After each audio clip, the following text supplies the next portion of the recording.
नमस्कार मंडळी, कसे आहात? आज कंटाळवाणा दिवस होता आणि उठायला लेट तर झालं आणि जेवण बनवायला पण लेट झालं, रेकॉर्डिंग करायला लेट झालं, सगळ्याच गोष्टी लेट होत गेल्या, म्हणून अपलोड करायला पण लेट झालं.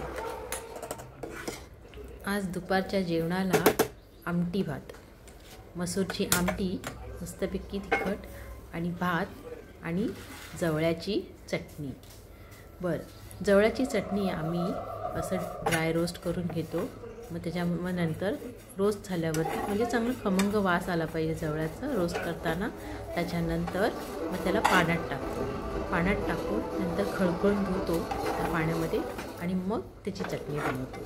तुम्ही कशी बनवता ते कमेंटमध्ये नक्की सांगा. खरं तर आज मोटा राईसची गंजी आणि ही जवळ्याची चटणी खाण्याचा बेत होता, पण मला जास्त आमटी, भात आणि जवळ्याची चटणी खायची होती.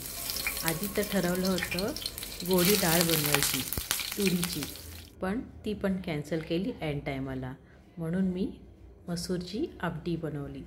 म्हणजे कधी चटपट पण लागतं ना, नेहमी मुळमुळीत असतं माझ्याकडे जेवण.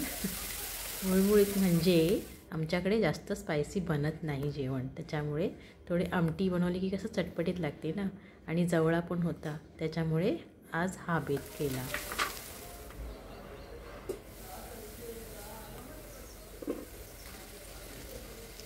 खरं सांगू, मला ना जास्त बोलायला जमत नाही, म्हणून जर कुठे चुकत असेल तर सॉरी.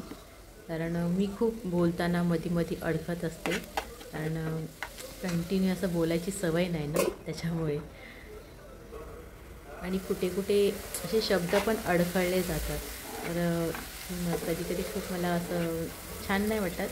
जर असं कुठे काय हे असेल तर प्लीज मला सांगा तुम्ही की माझे शब्द असे चुकतात तर तुम्ही राग मानू नका.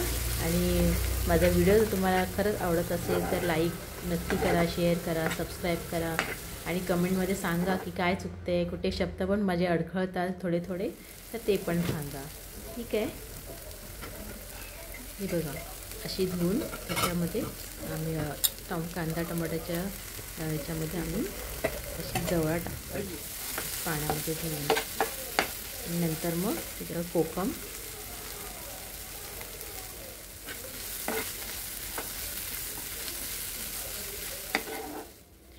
तुम्ही पण अशीच बनवता का? ॲक्च्युली ना पॅनमध्ये असं बनवत राहिलं ना अशी चटणी किंवा कुठलाही असं पदार्थ तर ना, म्हणजे मसाल्याचा पदार्थ तर ना ते सुकत जाते. कढईमध्ये बनवलं ना की एवढं सुकत नाही, म्हणजे अशी ओलसर राहते.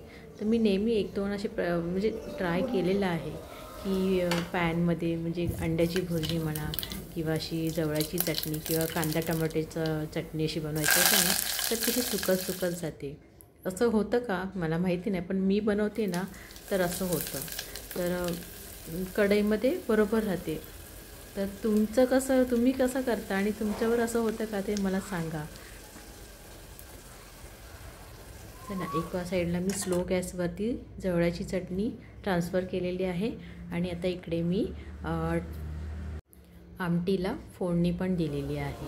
आता मस्त खळखळून आमटीला उकळी आली ना की मग त्याच्यावरती छान कोथिंबीर टाकायची आणि मग जेवायला बसायचं आहे. ॲक्च्युली 12 वाजेपर्यंत फ्री होतो. त्याच्यानंतर समजत नव्हतं काय, म्हणजे 2 रेसिपी करायची होतं. तसं काही मोठा राईस मी तुम्हाला सांगितलं, पण एन टायमाला हे बनवायला घेतलं. मग 2-2:30 वाजले जेवायला आम्हाला.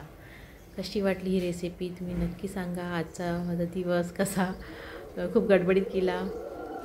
आवडली असेल तर लाईक, शेअर, सबस्क्राईब करा आणि कमेंटमध्ये नक्की सांगा. पुन्हा भेटूया. आतासाठी बाय.